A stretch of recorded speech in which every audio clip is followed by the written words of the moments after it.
Yeah, Sunday live chat on the dual first legendary platform basis.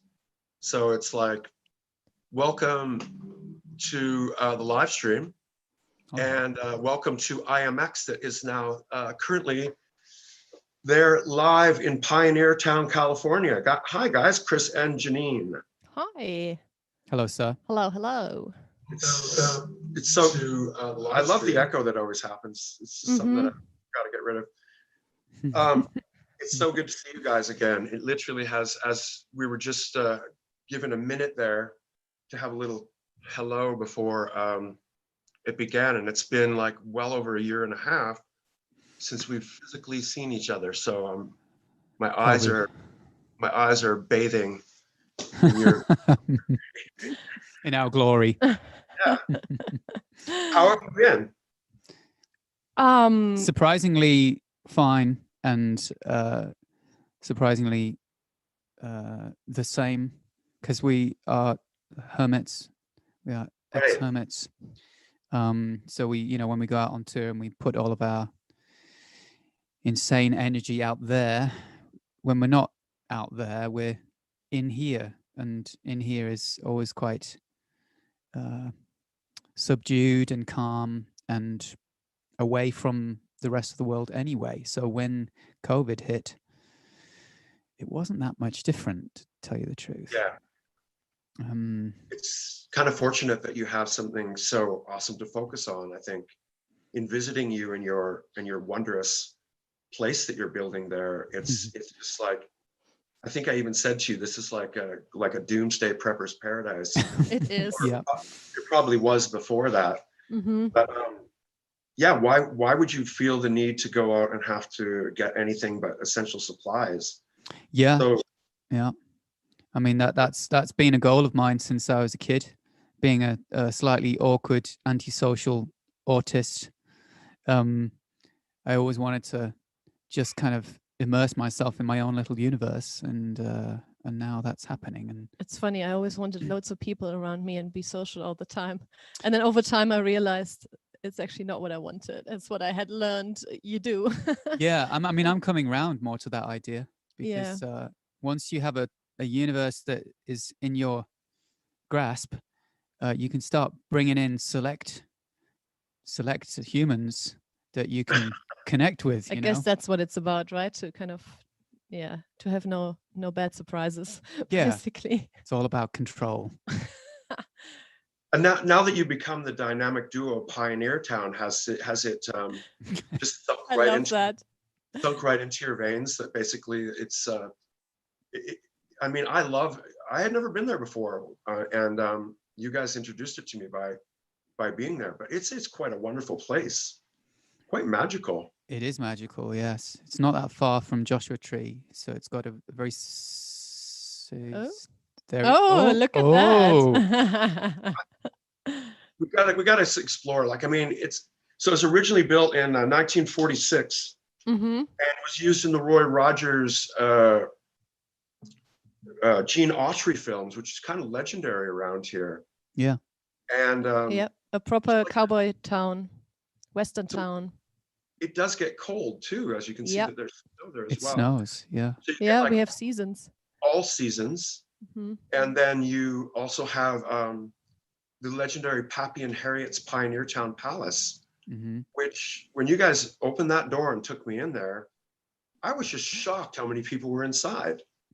It's ridiculous. It's in the middle of nowhere practically, and then you open the door and there's like all of a sudden like this like David Lynch style party going on. And that happens every single night there as well. It's insane. It's so wonderful. So I was saying I hope you get the opportunity to play there when things do return to normal. Did you have a gig booked for there, Chris? We did, yeah. It was about to happen. It was during COVID, actually. There was one booked for the US Echo tour, the acoustic tour that was being booked, not announced yet, but the booking had been done before COVID, and that there would have been a show at Peppy and Harriet's as well. Yeah, so it kind of fell apart. So of course, as everything did during COVID. Right.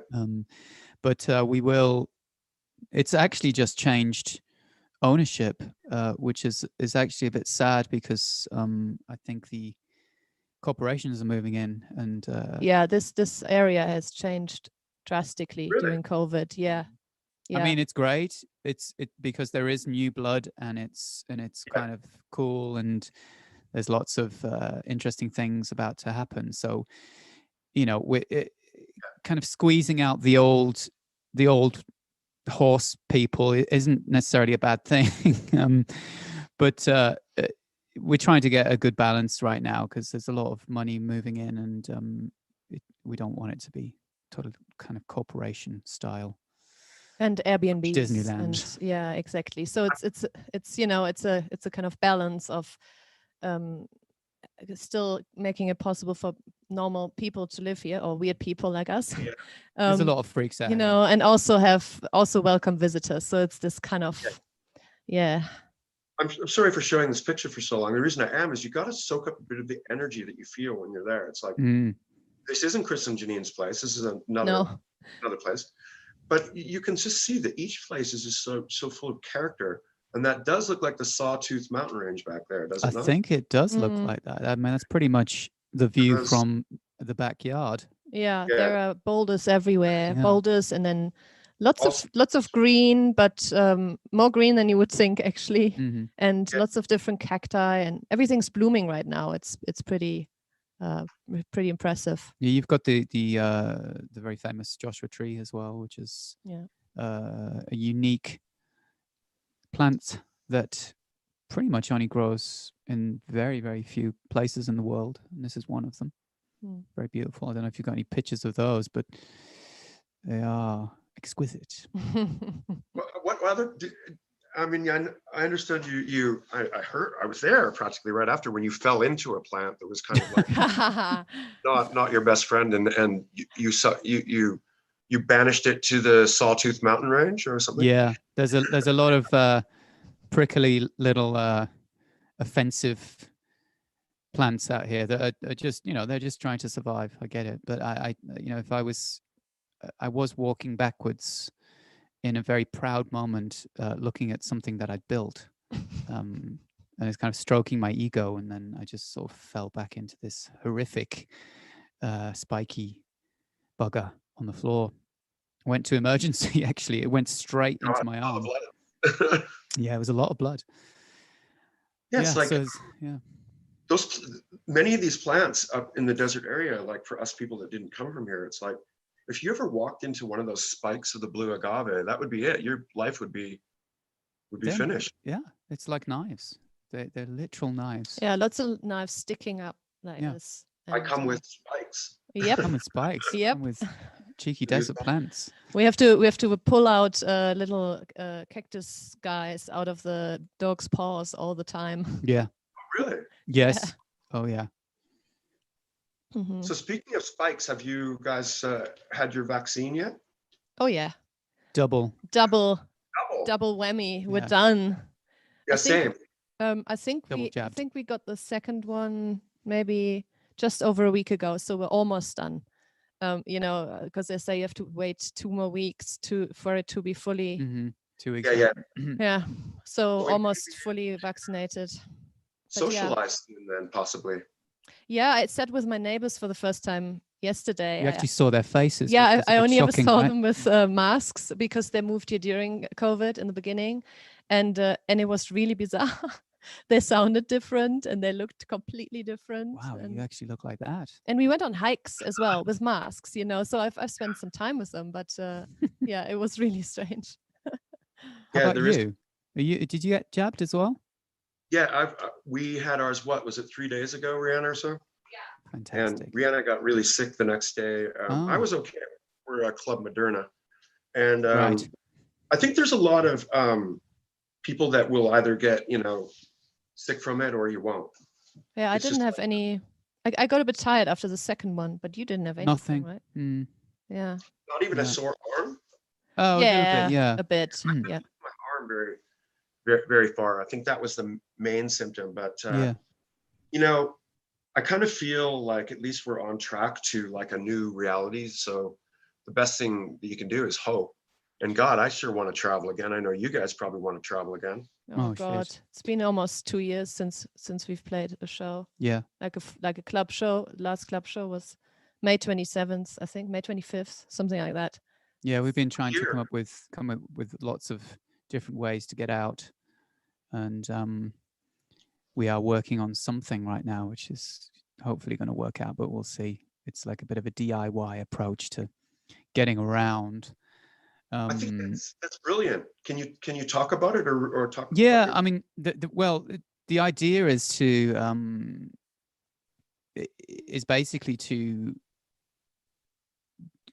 try and do this acoustic thing that we were supposed to do, which was had been booked actually, and there was an acoustic world tour, and COVID happened. Thankfully, it was 2 weeks before we were about to leave, so we could have got caught somewhere. There he is. There he is. That's from the show that we then moved to online. On I Yeah, like it was these wonderful. pictures. I This thought picture you did situation. a great job at presenting the material in this format. I mean, Thank you. I thought it was like super brave. The loopers and the technology that you were using is like, obviously you devoted a lot of work into making that happen and bringing it to life. And I would have loved to have seen it. I know you had a ton of dates booked around the world for that. And it was so sad that when this whole COVID thing came down, of course, that put a stop to that. Yeah. And so now to see and hear a plan of, it's sort of like, as you said, a DIY plan of like trying to do shows outside or something. Yeah, I mean, obviously, it's the situation with the traveling is very unpredictable. So state by state has different regulations and all that kind of stuff. So getting traditional venues is quite difficult, not only because of the regulations, but basically everybody will be trying hard as fuck to get on tour as soon as they can.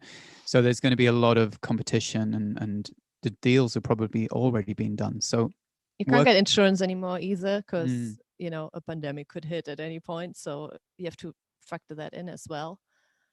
So we came up with this DIY approach, which could work.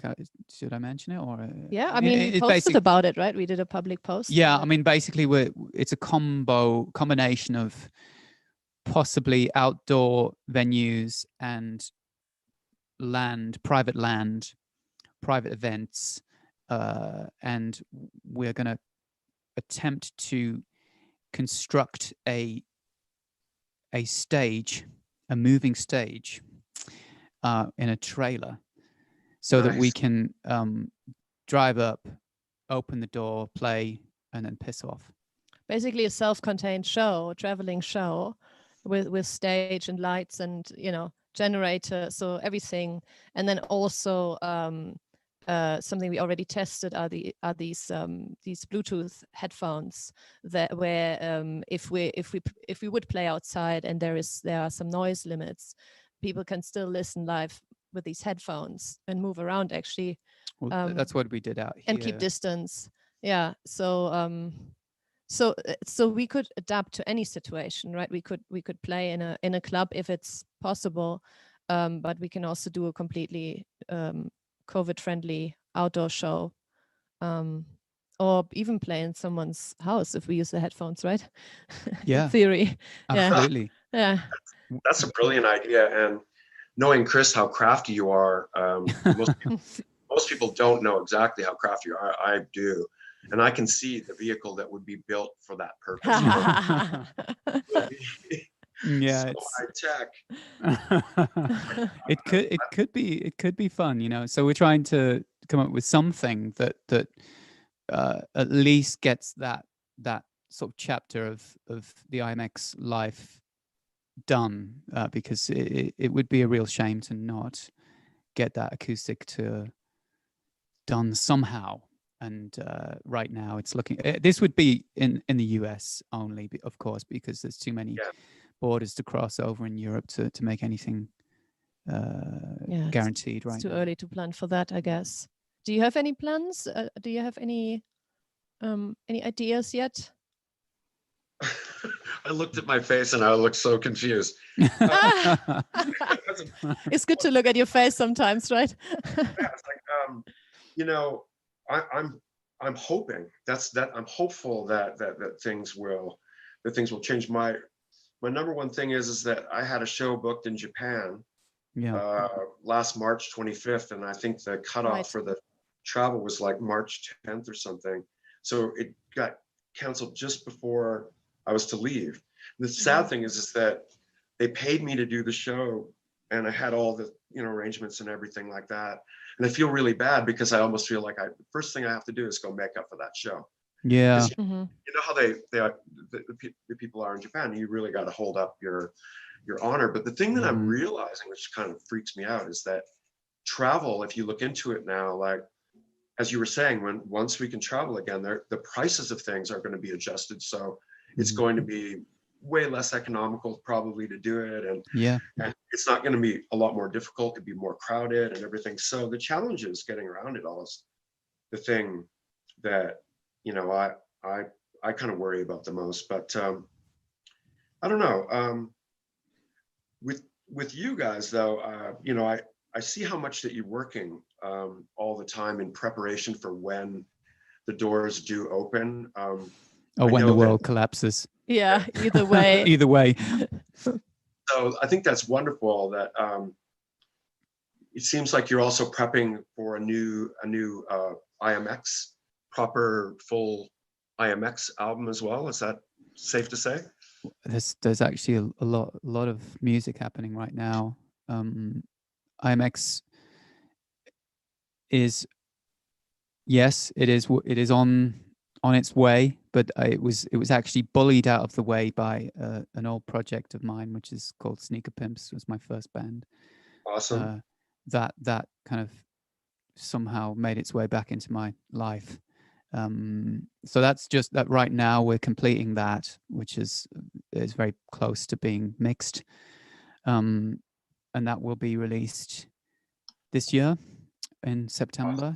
So that's a kind of a big deal for us because we haven't released anything. Hopefully in September. There's no set date. Yeah, that's the plan. But gonna roll back a bit here. Yeah, it's a project that has had lots of ups and downs. So September is vague, but things are working their way into completion.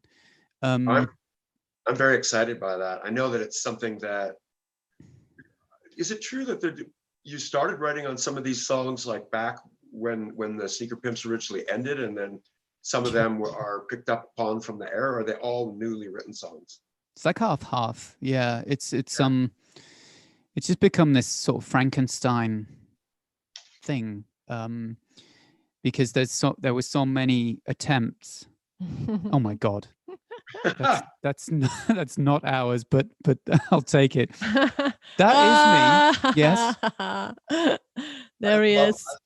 I love your haircuts from the old days, man. It was all self-cut, wasn't it? It was all self-cut. Look, you still look exactly the same. How do you do it? I don't know how, Chris. I love this look. I don't know if would you call that. That what I call it. I would call that very, very short fringe, hastily done whilst drunk. Oh yeah. Oh, that was my post. Actually, just before this, I attempted dreadlocks, and that didn't work out for me very well. That's that's an evil look. That one, I don't like that one. It's just you and Liam for the reformation. Then is this the case? It's me, Liam, and a female singer. So we've got a bit of the original, original. There's Liam. There he is, looking slightly shocked. Thinking, how am I supposed to look? Serious or? There he is. That's a bit more of a handsome Liam look, yeah. And he's on the CS5, which you can see in the background here, actually, somewhere. Nice. You kept it. Nice. Yep. Good to do. Oh yeah, that's him trying to wear a suit, oversized suit, and I still got that shirt actually somewhere. Remember that shirt? Fabulous shirt. Yeah, I love that shirt. Now that one I don't love, but okay, we can leave This is fun. That's fun, actually. Looking at all those hairdos that I experimented with. I'm so glad I'm not on. My pictures aren't online from that time. You gotta own it, you know. Yeah, you have to Sure. own it. Next time I'm gonna drag some of your pictures up there, Kevin. Yeah. I'm sure you've There got a few isn't any. of those. There isn't any. Oh, come Yeah, on. right. No, there's some severe haircut shots. I think you had 10 more hairstyles than I did. I think you were much more adventurous. I think we were just new wave kids. Come on, And- you were wearing dresses and all sorts. I know, I've seen them. Tell us about Sneaker Pimps. I mean, how has it been like working on something that has been, you know, kind of like Yeah. not active for what, 30 years or something, right? Oh God, no. 26 years? 17, 18 years. 18 Oh. years. Yeah. Yeah. Okay, I'm sorry, I added a decade there by accident. That's okay. That's okay. I mean, I was a teenager when it all started, so Yeah. it could have been that long. It's weird. It's been weird, really, because it's just we've been trying to get it going for so long, and for whatever reason, it didn't really take hold. And there was a sort of watershed moment recently when we did one of our mental health gatherings out in Pioneertown for some select fans, and one of them asked about Sneaker Pimps, and I just kind of exploded and had a bit of a rant. I think that And- was last September, October. Yeah. Like that. And Not that long ago. it sort of woke me up a bit, because I was just ranting about how it never happens, and it's not my fault, and I was feeling a bit sorry for myself. So I decided to stop being a baby about it and just retake the reins. And we just ended our relationship with our management, and that had caused a few problems with the relationship with Liam, and it was Liam's the other guy. And so I decided to just kind of man up and get on with it. And so I started to drive it again. And COVID actually really helped, because working remotely with him's been very productive. And sometimes when we work together in the studio, we're very different in our approaches, and it can actually just be quite volatile. So working remotely really did help. And You might keep doing that, right? I- You might just even when you don't have to, you might still I think it work was remotely. good. Yeah, Yeah. I think he really liked it. I think, and so did I. So it actually speeded things along, and now we're in a position where we're sitting on about 20 songs, and it's probably going to be a double album combination of old material, which is written around at the time I formed IAMX, just before then, and brand new material as well. So yeah, and some female vocals and some male vocals with me, and all sorts of fun things. Is the female vocalist a mystery? Right now, I would probably. She's not a mystery. No, she's not. She's not. She's okay. Yeah. So I'm not quite sure, because we haven't kind of solved a few things, and we're still finalizing. But I think I can say who it is. She's called Simone Jones. She's a beautiful vocalist from. She's American, but she's living in Berlin now. And we've been working on and off with her for years on the project. Lots of stops and starts. Yeah. Nice. Well, so is it a shared vocalist situation where there'll be you and some songs with her, or is it? It's actually it's become more exciting, because within the last month or so, we started to combine the vocals, because it was very much, she'd done some songs and I'd done some songs. I mean, some songs. We wrote all the songs, but Chris and Liam write the songs, and then she sings some of them. Yeah. But it was really separated Yeah. into some are sung by her, some by Chris. and I actually thought it might be interesting to just combine them and see how that could work out. For sure. And it started to sound, in my opinion, more interesting. And so there's actually lots of harmonies going on. So 3-part harmonies on a lot of tracks, and combined vocals, some duets where it's, you know, taking turns. So it's very interesting, because in the end it's become some sort of Frankenstein album pieced together with all of the best bits of what we've been in the past and what we are now. So I love that you combined the female and male vocal, because that was always so interesting about Sneaker Pimps, right? That you had a female singer on the first album, and that was really successful, and then you decided to use you as the singer for the other 2 albums. And there's always been this talk, right? The fans are always split into. It's very divided. Yeah. It is quite a divisive project. Yeah. And so in a way, we're attempting to sort of bring everything together, literally full circle.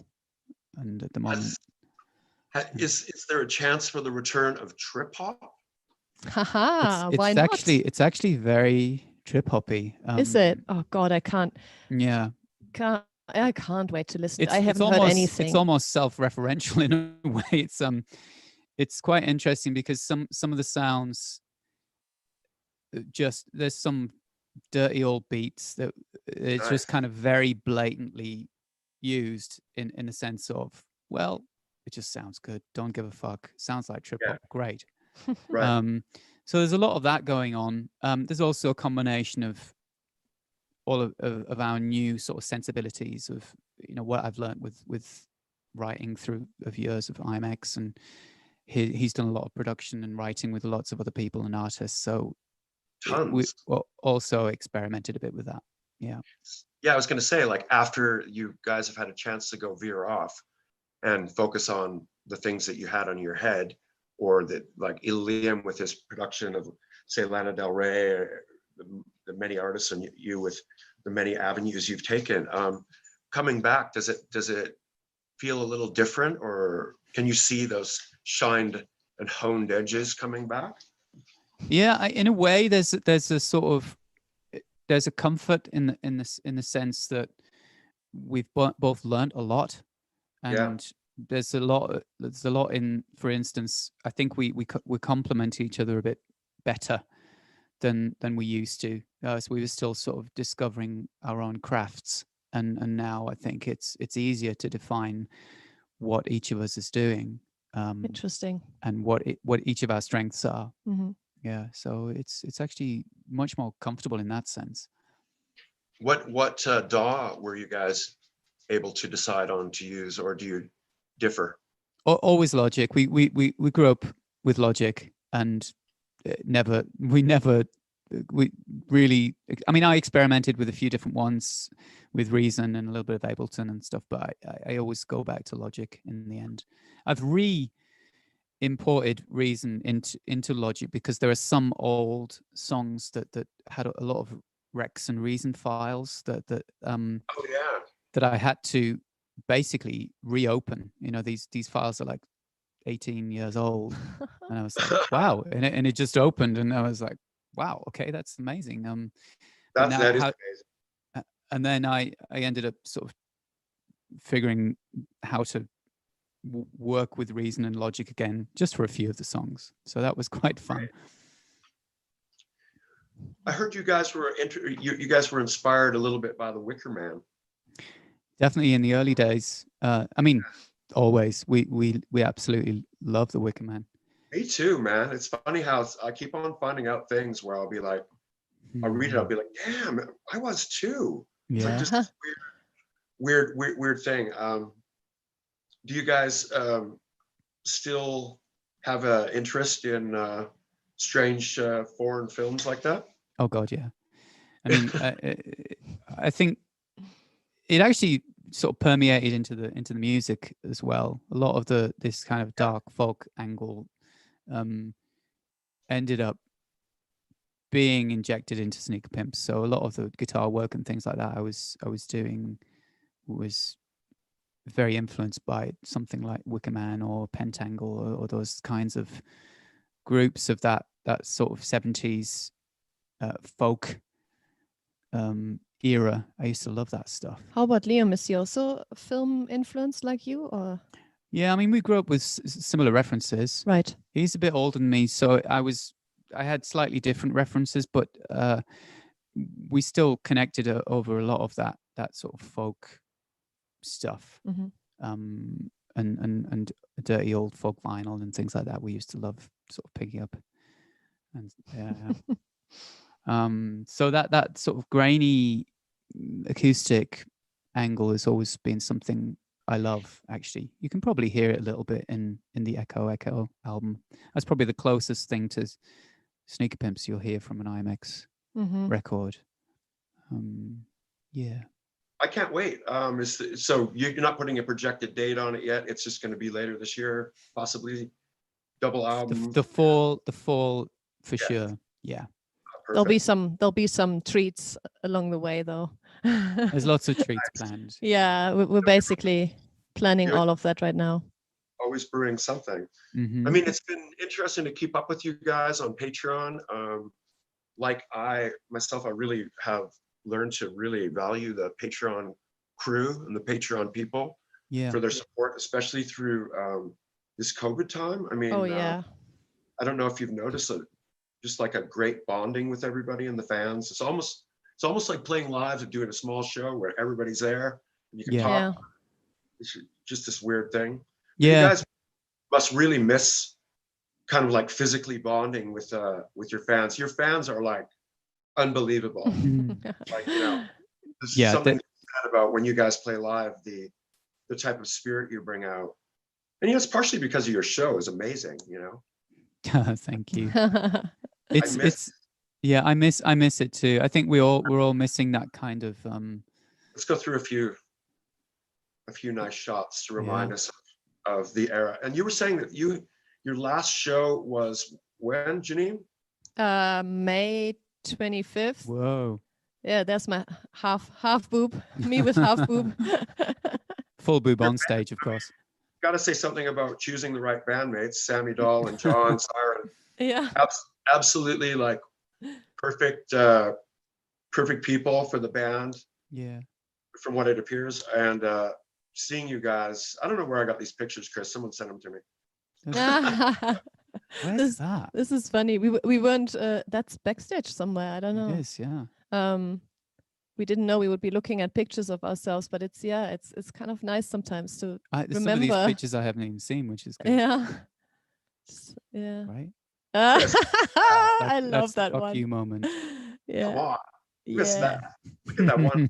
I love it. Of course, Janine, you on stage, the way you guys work together, you guys are a unit. Like, I mean, there's nothing like the documentary guys together.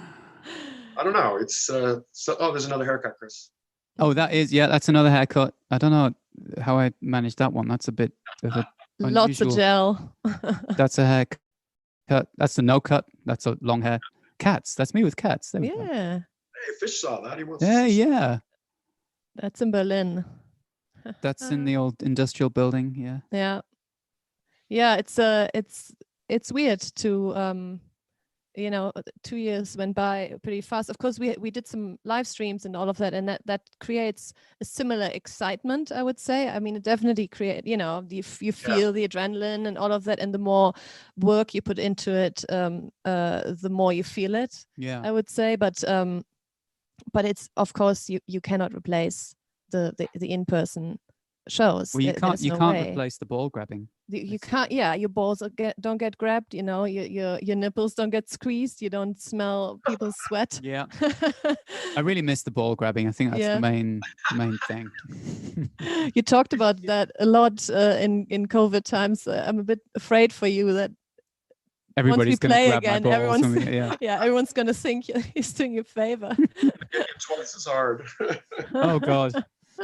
Yeah, so I think that physical contact, the sweat and the breath in the room, that is definitely missed. Yeah. And the everything, the outlet, you know, the eyes, the exercise, the thousand eyes.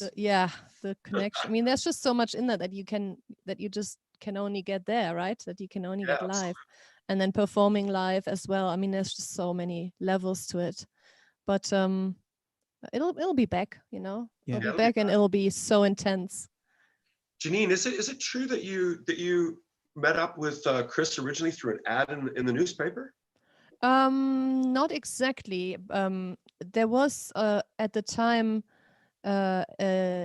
there was this banner on the Sneaker Pimps website running through the site saying that they're looking for a bass player. Really, I don't at the remember time. that. Yeah, and Nice. but Chris already had released.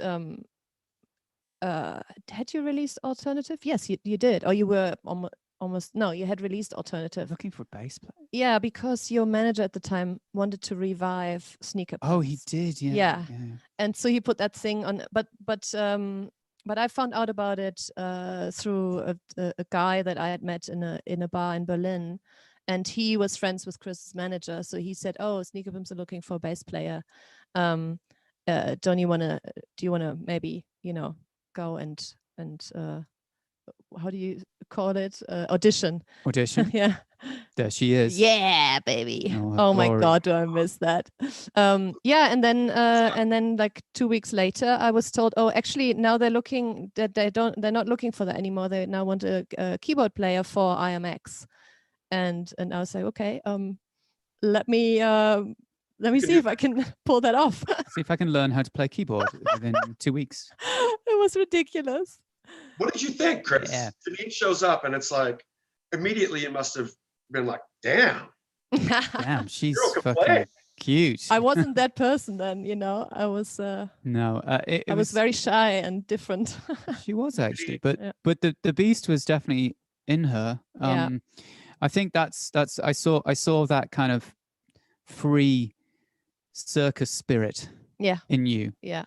And that I had. and it was very important for IMX at that time, and still is, to have that kind of physical and emotional freedom, definitely on stage. And I think the first gig that you did, you almost cried, right? It was like you were doing a dance by yourself somewhere on stage. Yeah.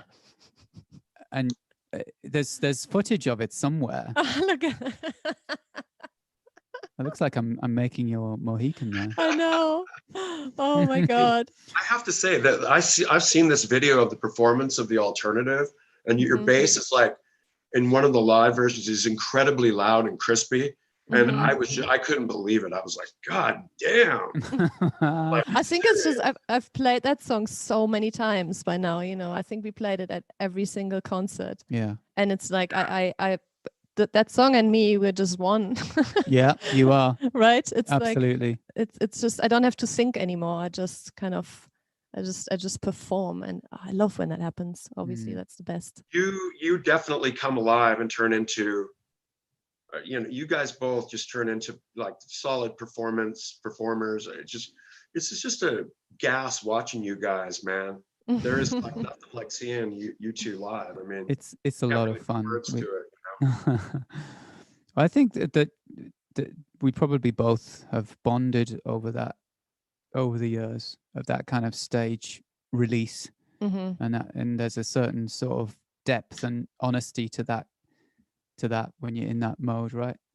And you're kind of like, you know, we're on stage with somebody and you look into their eyes and you're like, yeah, we're doing this. This is absolutely ridiculous, but this is so much fun. And we're performing as well. What a fucking life. Yeah. It's kind of, I mean, you know what it's like, Kevin. It's you don't have it in real life. It's not real life, but it is real.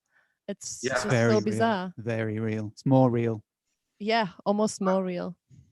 I always get like, I mean, when I see you guys, and I feel like the energy between you all, it's like something that, you know, with Skinny Puppy, it's always been very tense energy. It's never like a loving, it's never really too loving. Yeah. So the you know, the feeling I get from you guys is really bonding and beautiful, especially as I said, how you bond with your audience and everything. It's exciting to know that, you know, that you guys all get along so well. I mean, Yeah. God, isn't that quite the blessing, was when you got a band that all gets along? It is. It is. I mean, we definitely get along. We do get along. Yeah. But, you know, you mentioned the tension. Obviously, that's your thing, and that works really well for you. You know, maybe that's what you need.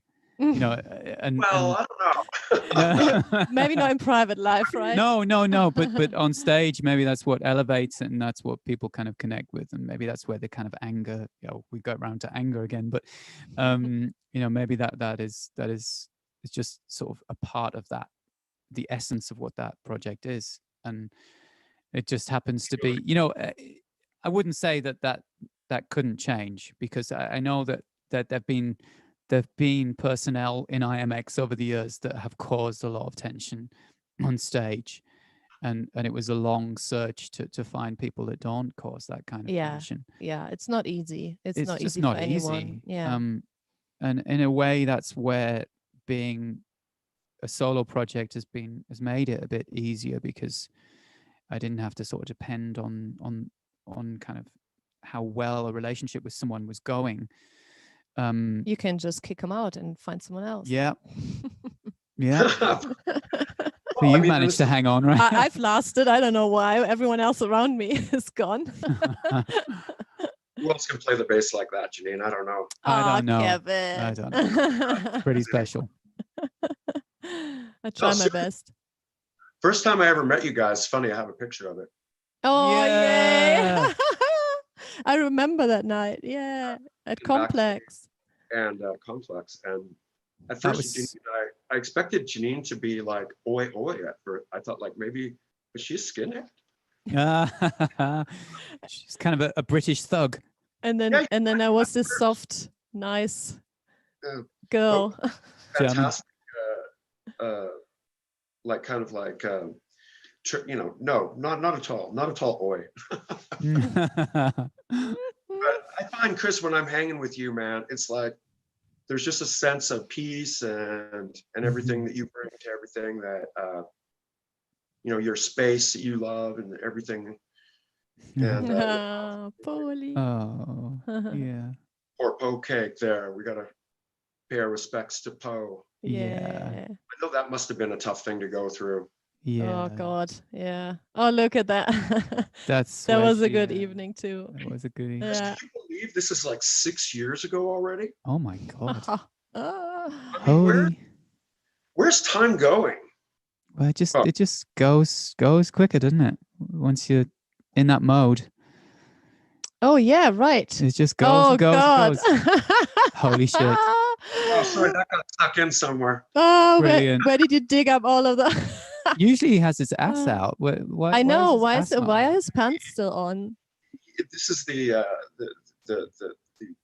it's the children rated version one. Yeah. Right. Of course, Right. the PG. But no, working with you on Anger is an Acid, Chris, like Rihanna said, oh my God, that's one of the 2 times where the first time I heard the parts that you sent and you did, I came upstairs and she's like, why do you have tears in your eyes? And I'm like,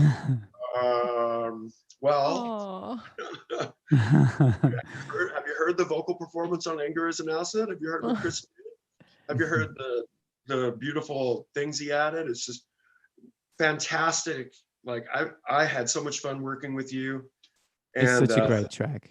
it made the album for me, you know, more special in the end, that I was able to share it with you guys, or, you know, and friends. Yeah. And, you know, made it, you know, just a kind of like the complete opposite of what I'm kind of used to. Well, yeah. In what sense? In what sense? What are you used to? I think that lately, in the last say 10 or 15 years with recording, the recording procedure hasn't been like so flowing, and so like the exchange wasn't. I never came up in the studio with a tear in my eye. Put it that way. Oh. I don't know what it was, but it was just something that made the difference. That made making music with you so much more special. And I just wanted to thank you for that, man. That was well, thank you. It was a brilliant song. really a great thing. It's very easy to work something on that. I think it turned out really beautifully. We should do it again. Yeah. And you know, considering I think I sent it to you something like 18 months before, and then I kind know. of expecting it, but then you sent it, and I was like, okay. It's like I was thinking, not only did you work on it, but you just kind of like, to me, like knocked it out of the park. And I was just like, wasn't prepared, and it just like made my year. Oh, 2020 COVID. Luckily, we all had things we could devote ourselves to work on. yeah. And that was one that I was able to get into and really, really feel healing, like feeling it, healing energy. Oh, that's I so think great. like we had mentioned the last time you and I had hung, I had spoken about sorrow and about losing a close friend, and not being able to get rid of the rumination Yeah. that was constantly beating my mind. And you kind of said something that has stayed with me, that I actually say to other people. And it's like Chris said to me, when those things happen, try to see these things as weather patterns, and try to see it as it might be cloudy now, but in the distance over there, you can recognize that this is going to pass. And to try and like arm yourself with that type of thinking when you feel overwhelmed. And I got to say, that was really helpful, because I use it now when that happens, and I think of you each time. Oh, that's so amazing. I remember you were really, really struggling at that point. I felt so bad for you, and it was such a tough time. And those moments, it's just, I'm so glad I could I could offer something, you know, and that how you can somehow find the spirit to kind of use it and to turn it on its head, and to find some kind of opportunity in that. It seems to be what you've managed to do in the last year, and making that record, I think, is just a testament to that. Therapy, musical therapy. Yeah. Yeah. And with the help of positive and loving friends. I mean, that is what you do, is because you know, not only do I think about what you said, I feel what you said, how you said it to me, the tone of your voice. I mean, actually, what's really nice too is that a good friend of mine, Michael Shepard, became friends with you guys and has been on your head noise program, I think. And then yeah, he's awesome. Thrilled to connect with you, because he had also felt that you are very eloquent in your experience with what you've been through, and how you apply healing and your own mental health aspects to your life. I aspire to get to the point where you're at. It's like I see that you seem to be more in control of these issues than just spoken word, but literally I can sense it from you, almost that you carry that soul with you. So Michael sensed it too, and he's like a trained and seasoned professional.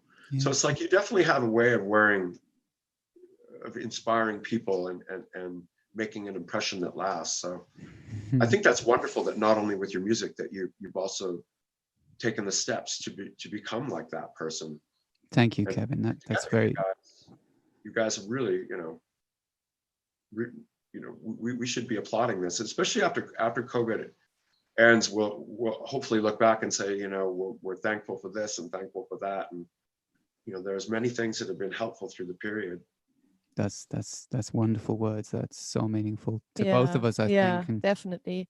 I mean, the beauty is that anyone, it's work to get out of a crisis, of a mental crisis, but anyone can do it. And there are so many tools now. There's been so much research in the last few years, and there's so much free stuff and good information available online, and more and more people are talking about it. Still not enough, but it's just once you start doing that work, you can really once you feel it helping you, then suddenly you have so much more energy and so much more space in your life so then for us it was almost like an evolution that just happened, right? We both went through something, we got stronger, and then we were like, okay, now we want to share that with people. And yeah, it's just amazing how when you suffer you can't, right? You just concentrated on yourself and you can't imagine how you would get to that point, but it's actually, you just have to find an opening. Yeah. And the opening may be tiny, but once you hook onto that, and that's one of those things that when I came out of my own sort of life crisis, and there've been a few over the years, but there was one particularly deep and dark one that once I had managed to kind of come out, it just became obvious to me that other people need to know this, and they need to know, and how can I communicate that? And I know that people study that, and that's psychology, and that's psychotherapy, and psychiatry, and these things exist. But I'm not. I haven't learned that. I haven't gone to school for that. But I've managed to somehow kind of find a way into dealing with certain problems, certain of my own problems, and kind of formulate a deep curiosity for my own mind, and to sort of separate myself from those things. And over that we've both kind of bonded, and I think it was also through the head noise gatherings, and we started to bond with others over that. And the more it grows, the more you see doors opening, and when you see the bigger picture of how this could change, just not just personally, but on a humanity scale, really, that's where it all starts. It all starts with the brain, the mind, and talking about it, right? Just no, absolutely. That's just the next step. But Yeah. if you just accept that, like, there's a sort of, just with deep curiosity, how things work, it's a way to go forward, and that's a sort of a way to separate yourself from the emotion of what you're feeling, or from this narrative, this life situation that you're painted in your mind about what it is, and the judgment that comes with that. yeah, as well. about what you think reality is. If you can get a sort of tiny bit of distance between the rumination and the reality, then you're kind of on a winning formula. So that's kind of what you meant with the weather pattern that, Yeah. that you mentioned to Kevin, right? To kind of, Yeah. because it if you imagine that, it makes you aware that this is first of all, everything always changes, nothing stays forever. And also there are, impermanent. yeah, and there's always other things also happening at the same time. You might be focused in on this one thing, but there's a lot of other things as well. So that kind of that picture really can really help to distance yourself a bit from what's happening. And the impermanence of if you break it down to something really well, not simple, but very direct, like the impermanence of thinking. It's a strong habit, but if it is still a habit, and you can change habits. Negativity can be replaced with positivity. It can be tough because it might be a habit of a lifetime, but if you put the work in, and you're curious, or if you learn that thinking is impermanent, every thought that you have is impermanent, and it moves, and it shifts, and it changes, and I think that's a very good way into changing habitual negative thinking. And yeah, that's where the weather pattern thing, a dark thought comes, positive thought comes. Maybe it's all dark thoughts for a long time, but then it's still moving. There's always movement. And if you can kind of hang on to the impermanence of things, you can see that everything is impermanent, and then it's going to move, it's going to change. You might be thinking that same thought again and again and again, but if you can distance yourself from it, disidentify, right? Oh, don't get me on it. I'll just keep blabbing. Was there a particular experience, Chris, or a book or a person that helped you to be able to understand that and apply it most effectively? Yeah, there was a few. It was a process. I mean, there were a few light bulb moments where I really got it, and it literally changed my life within that moment. It didn't change the habit, but it changed the possibility to change the habit. And there were a few times. One was self-realized, I guess you could say, which was just a moment that I had maybe 3 or 4 in the morning when I wasn't sleeping. I was insomniac at the time, and I'd already done a lot of work, and there was a lot of self-inflicted suffering going on, and I just managed to kind of get up and motivate myself to write down the things I'd forgotten to love in life. I think that was what I call it. So I made a list of the things that I'd just forgotten to love because I was so self-obsessed and so caught in a dark place. And that was one enlightenment moment, just self-realized. And a few more. The book The Mindful Way Through Depression was that's when I started to learn about mindfulness and mindfulness meditation. That was very useful. It's a good book. Yeah, that's a great book. John Kabat-Zinn. I even indulged with Eckhart Tolle, which was a really great moment.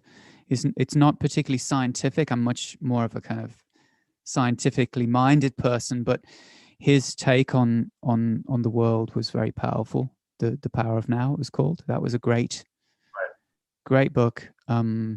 If you see it without the sort of religiosity in it, because I think he tends to go into that a bit too much for me. But there was one moment where it literally just kind of blew my head off, and I thought, there's something else. And it's all a part of this kind of growing up and taking responsibility for your life and stopping drinking and things like that. You know, therapy. A lot of I had a lot of therapy. So the process over time has changed the habit, and my habits are much more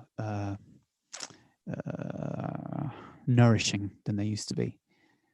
You're productive. I am productive. I was always productive, but the productivity became the pain at some point, you know, and I was burning myself out, and I didn't know how to handle overworking and perfectionism, and perfectionism became a real problem on every level, and that I am sort of mildly autistic, so that I do find that I tend to bash my head against the wall sometimes, literally and psychologically and literally. So I do tend to run into problems with perfectionism, and that can get me back into old negative habits. But I've managed to deal with those with lots of therapy and lots of self-reflection. You should run, like my idea would be run a retreat sometime, and where you just have like a therapeutic sort of like gathering somewhere outdoors and play the acoustic thing. I'd love to. Absolutely. This is amazing. It's definitely the longer plan. The plan is to start sort of opening a cult.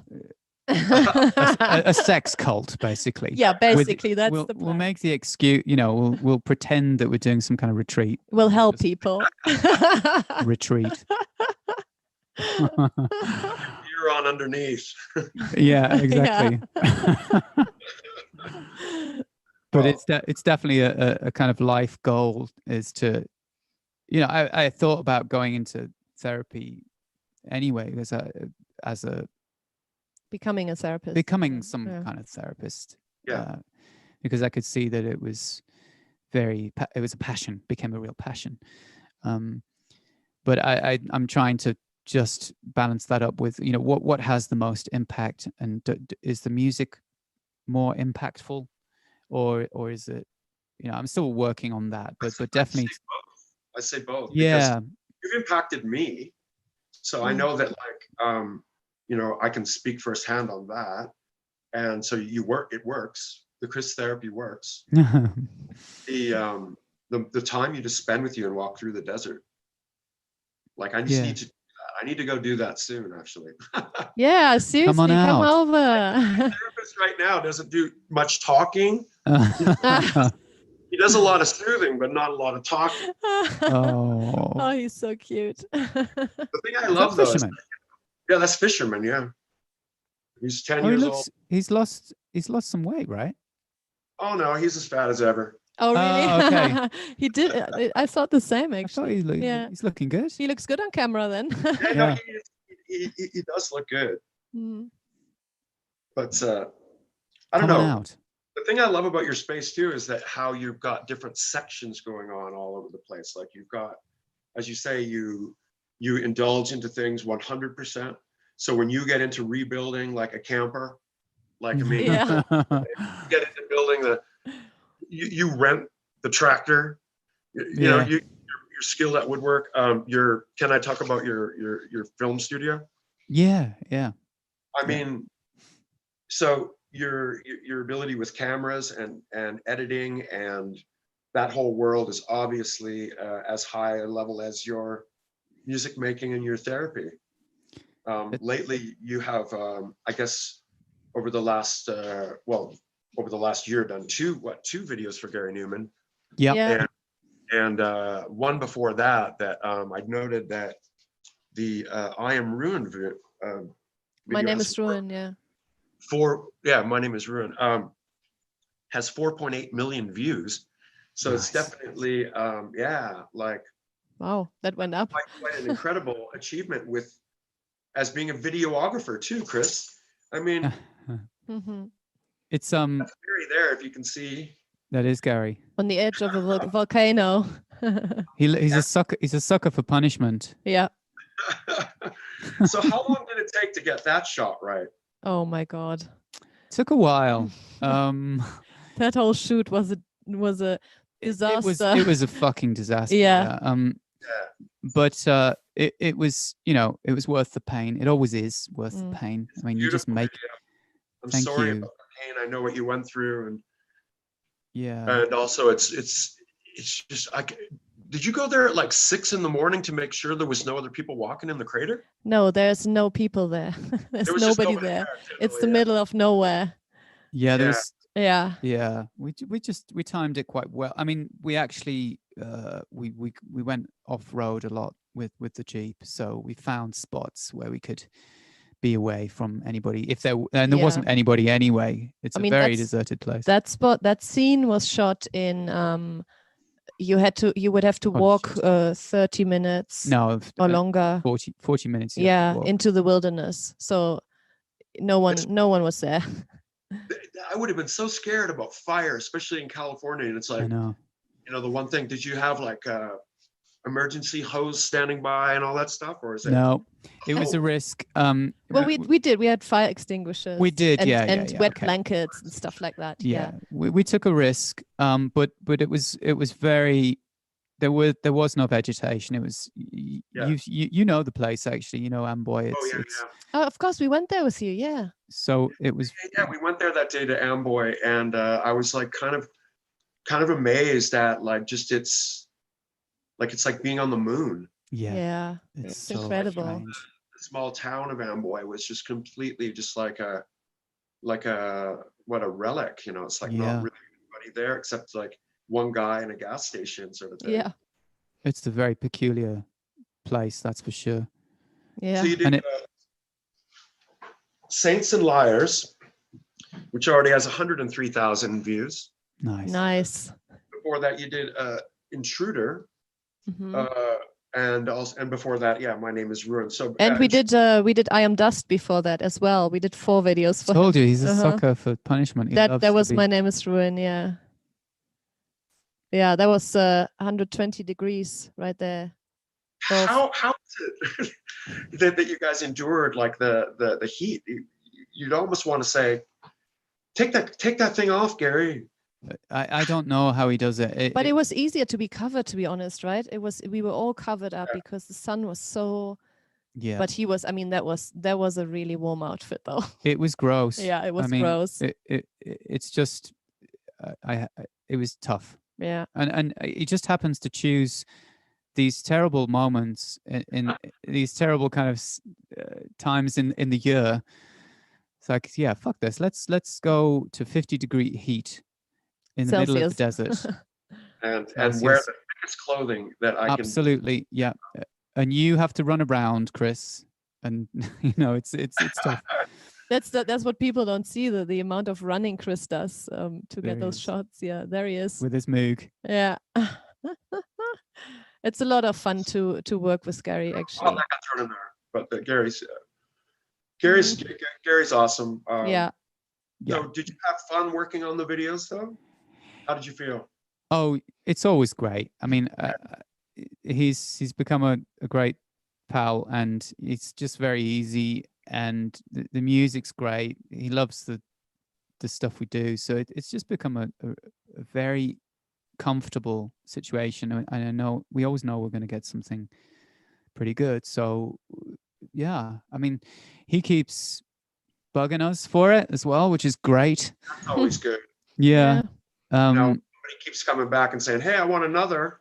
Yeah. I mean, Can you throw dust in my eyes for a day and give me an eye infection? We torture him every time, and he keeps coming back. I don't know. He's slightly masochistic. Some of the visual effects though in it are fabulous though, Chris. Like, I don't know, like the camera work and the three-dimensional look of it. You know, it's like super awesome. So you should open up a school that teaches people how to make videos too. I know, right? He's like 5 people in one. So. Absolute necessity. It never stops. I think it's just, it started slow. I always had interest in all of those areas, always.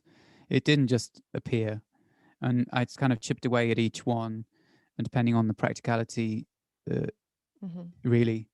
And once cameras became much cheaper, I have to thank the DSLR market for that, because suddenly it became possible to go out to afford a camera that could make that kind of quality. And that made it so much cheaper than paying to have a video made as well. I always had bad experiences with having videos made in the early days with sneakers. I just hated the videos, and it was costing like, you know what it's like. It was costing like $100,000 back then just for a shit video. Unbelievable. Still does. It still does. Still does. Nothing's changed there. Yeah. Probably costs more, even though the equipment is cheaper.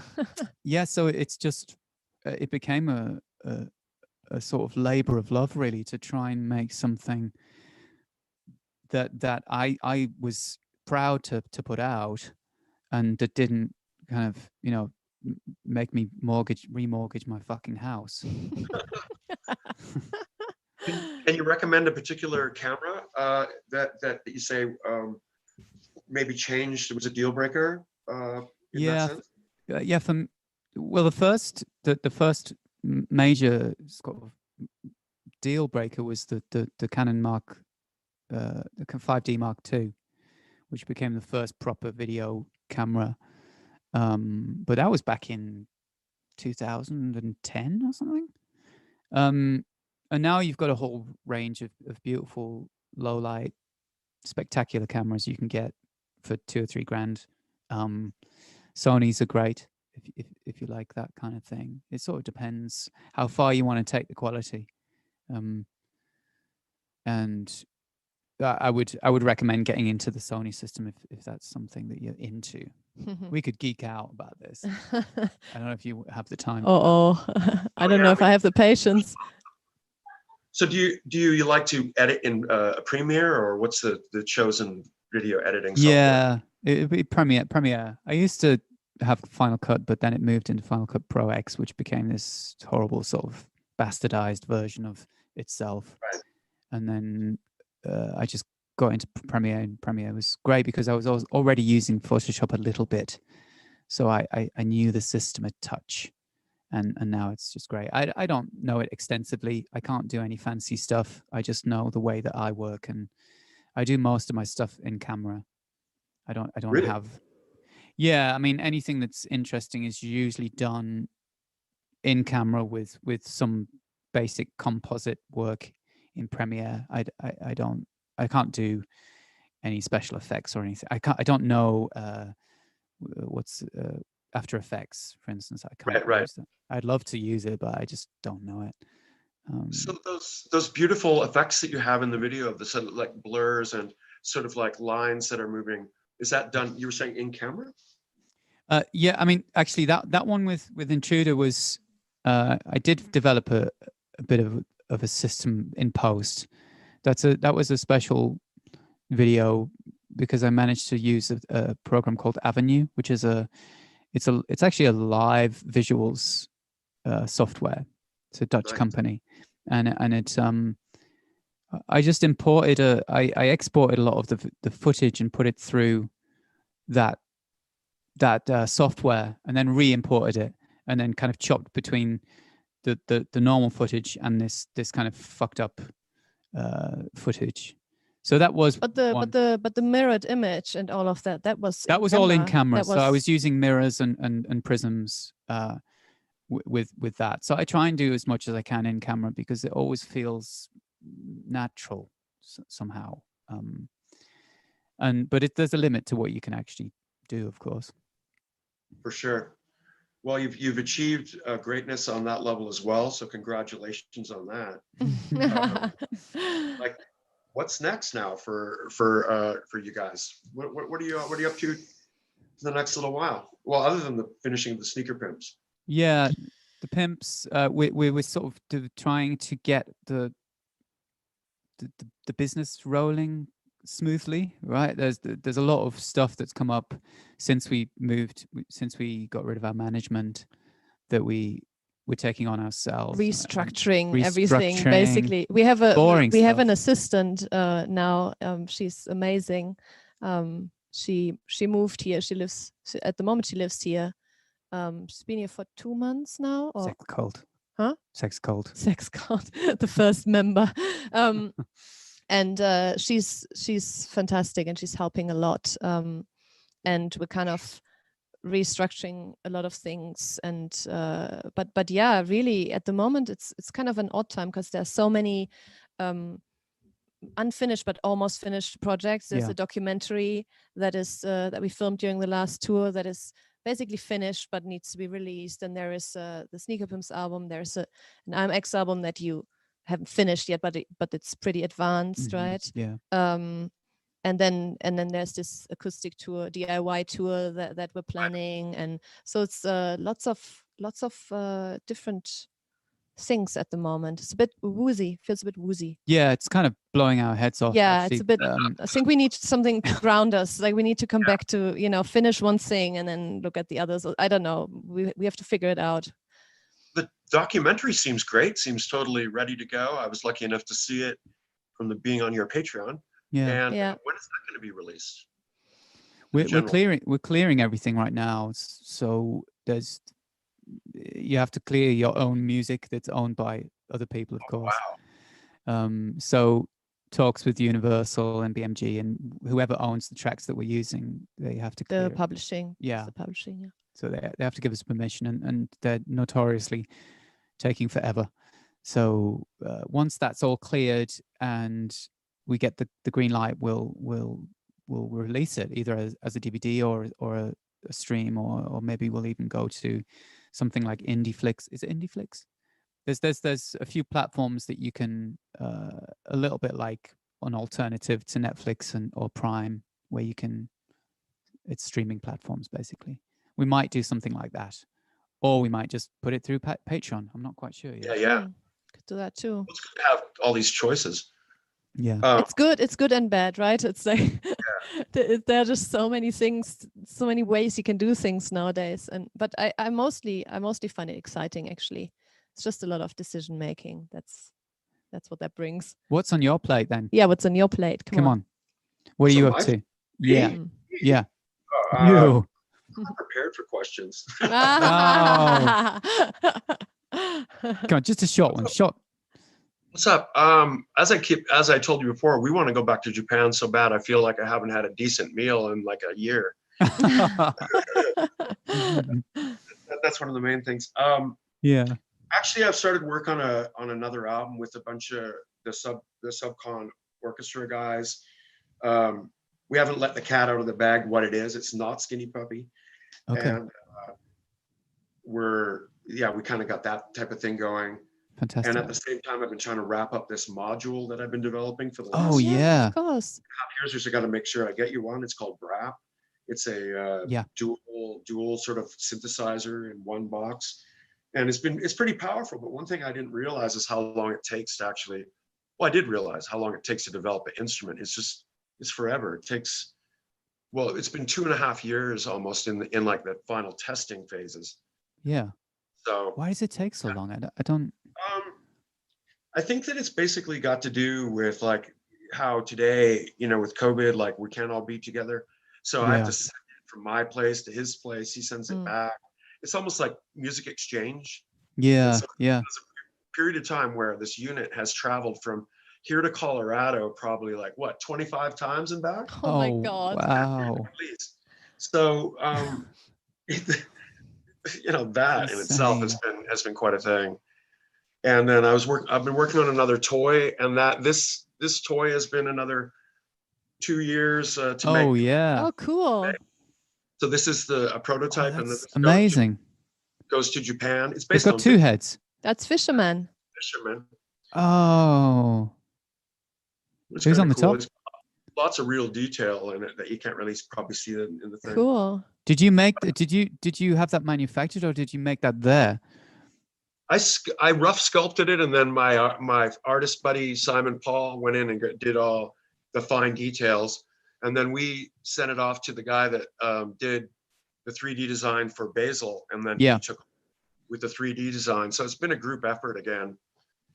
But I've been in the line for 8 months to get the wax. It's called the wax stage, and so what they do is they make a mold out of each part, and then they send that off to metal. And then that comes back, and that goes to the factory, and then they can finally pour the vinyl in it, and then boom, boom, boom, pull them out each. So amazing. There's that, and so it's like all these things we've been working on, you and I both, are all coming. They're all culminating at once here. Yeah. It's the same thing. Moment that's coming soon. Mm-hmm. What about you, Janine? What are you working on? I'm as always supporting the man in any and all things he does. And then I'm also doing a lot of kind of renovation building projects. I can get really into those kinds of things. She's amazing. Yeah, very good at detailed work. Yeah, I can do.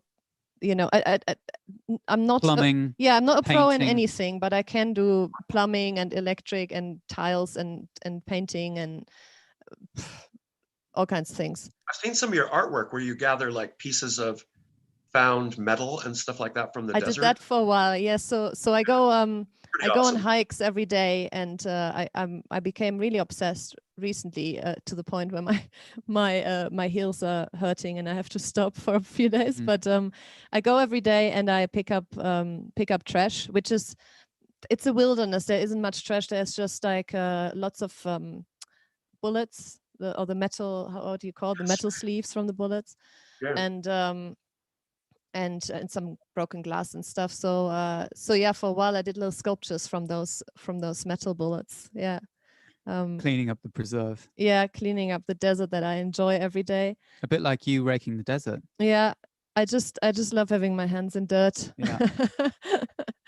Makes me happy. It does, right? And then I do a lot of online backend stuff, overseeing things here in IAMX world.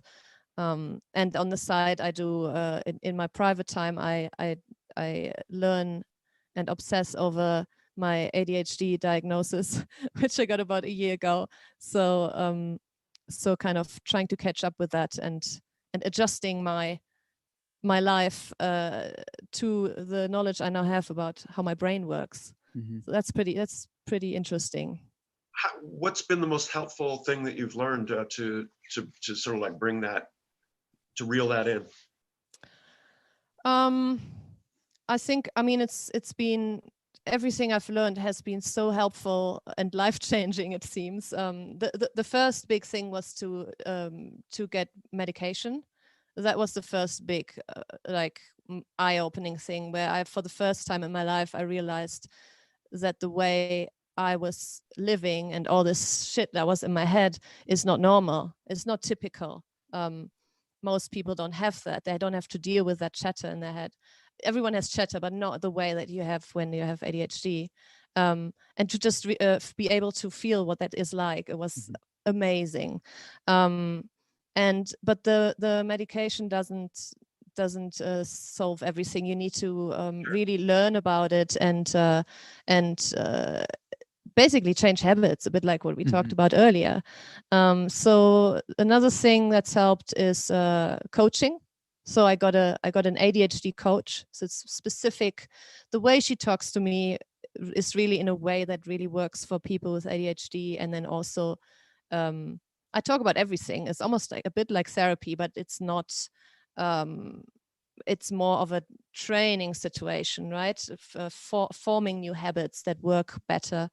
And that's really elevated, right? That's really changed a lot. That's incredible. Yeah, very eye-opening. How specific it is as well. Yeah. How the ADHD traits can be analyzed or recognized and dealt with so specifically. It's I know. It's kind of different to other kinds of therapy. Yes, very different, very specific literally way. life habit changing training. Yeah. Literal training. Yeah. Training. A lot of things I wasn't aware of because I didn't know I had ADHD, right? So I wasn't aware that there was anything going on. So now I know I have no feeling for time. I'm not able to set priorities.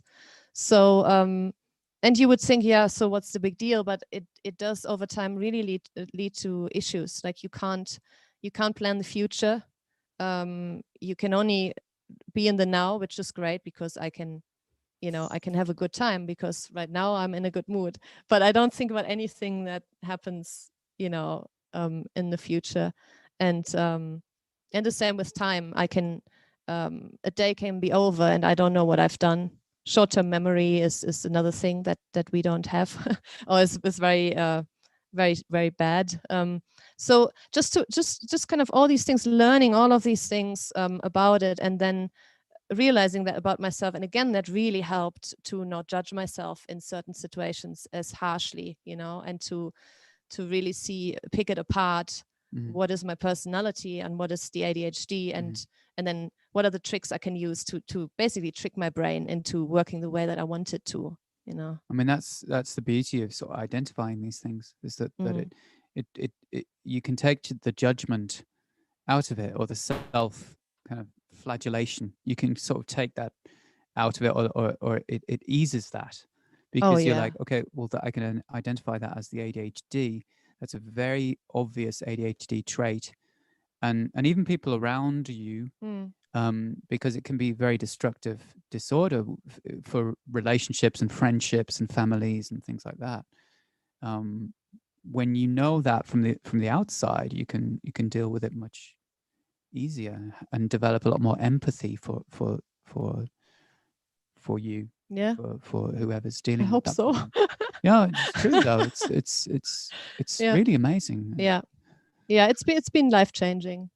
Oh, that's great. Is there any medication that we can speak of that has been helpful in any way? I mean, it's something that most people don't discuss, like, actually.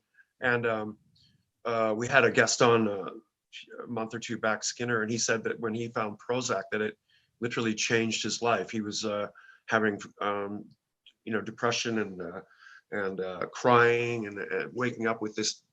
Some days you have the feeling you're just going to cry. Yeah. And I think that it was so great to hear that somebody had found something that really worked for them. Can you speak about that? Yeah, absolutely. So with ADHD, there are a few different medications, but really it's either stimulants or non-stimulants, and the stimulant medication works the best with ADHD. It works in, I think, 80% of people with ADHD, possibly more, but that's what's scientifically proven. And basically, there are brand names like Ritalin or Adderall. They work in similar ways. Basically, they increase the amount of dopamine that's in your brain, and dopamine helps with. We know, a lot of people know that it helps with a better mood, but it also helps you make decisions and executive function. Executive function is a big one. So decision making, setting priorities and stuff like that, planning. Focus as well. Focus, concentration, all of those things. So stimulants increase the amount of dopamine that's available. Now you'll never get to a level of neurotypical people, but it really helps. So I take Adderall, but it really is for some people Ritalin works better, for some Adderall. You just have to really find out what works, and then also the dosage is not weight dependent, but it depends on how your brain not metabolize, that would be the wrong word, but what the chemical situation is in each person's brain. So it won't matter what my milligram is, because it makes no difference. But the one thing I've learned is when I take just 5 milligrams more than the dose I found helps me, I get anxious. It's because a lot of people say I can't take stimulants, they make me anxious. They do if you just usually that means you have to lower your dose, and then you have to deal with the times of the day where the medication doesn't cover the whole day. So what do you do then, because you don't want to be anxious? So I take Adderall, and then the interesting thing was, after about a year of taking that I realized I had found the right dose. That takes a bit, but I was still anxious all the time. And then I was diagnosed with general anxiety disorder, which there was no way before that to figure that out. It was so intertwined, and I thought the ADHD had caused the anxiety. It might still be true. I don't know yet. It could be. It could also. It's something that I think something like 60% or so of people with ADHD also have traveling companions. GAD. Comorbidities. Almost all people with ADHD have some other issue, but and most people have a lot of people have 2 or 3 other comorbidities. So anyway, so now I take a super low dose of what's it called? Zoloft. Yeah. So I take, it's like Prozac, but slightly not quite as stimulant. Yeah, Chris knows a bit more. It's an antidepressant. Chris knows more about those kinds of medications. But I take 25 milligram once a day, which is a very low dose. No, 50, I think. 50. And that again completely changed my life. Really? Absolutely. Just the tiniest. I just needed some help, and again, it was a bit like with the Adderall. I realized that this is not normal. People don't have this much anxiety, and I can't even remember a time when I didn't have that. So I've always said this, and how do you know it? How do you know you have it when this is your normal? Yes. And I want to say though, they really help me, those medications, and I take them religiously and regularly, and I don't question them, because I know they are, they've been ADHD is one of the diseases with the most research in the world. So, things have been researched again and again. But incredibly safe. And well tested, as long as you take the medication the way it's prescribed, it's incredibly safe and successful. But it is so important to also work on your habits with the help of those medications, because otherwise nothing changes. You don't learn new habits with them. You're able to focus more with Adderall, for example, but you can't decide what you focus on. So it could actually be bad for you in a way, So yeah, but with everything together, it really, really, really changed my life. Yeah. I've heard that now from a few people. Chris, do you? Oops. Oh, sorry. I'll just change That's the battery. Yeah, it's the battery of the camera. We'll be back in a sec. We can Yeah. still chat, but Yeah. you can look at Yeah. the black.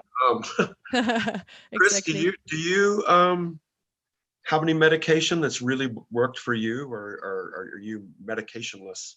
If you don't mind me asking. Sorry, I'm just gonna have to say that, repeat that for Chris, because he doesn't have his headphones on. Chris, is there any medication that's really helped you, or that you're currently taking, or that has helped in the past, that was life-changing? There we are. Hi. Yes. I've been on various antidepressants, which some worked much better than others. The best one was Zoloft, exactly what you're talking about now. I had mirtazapine,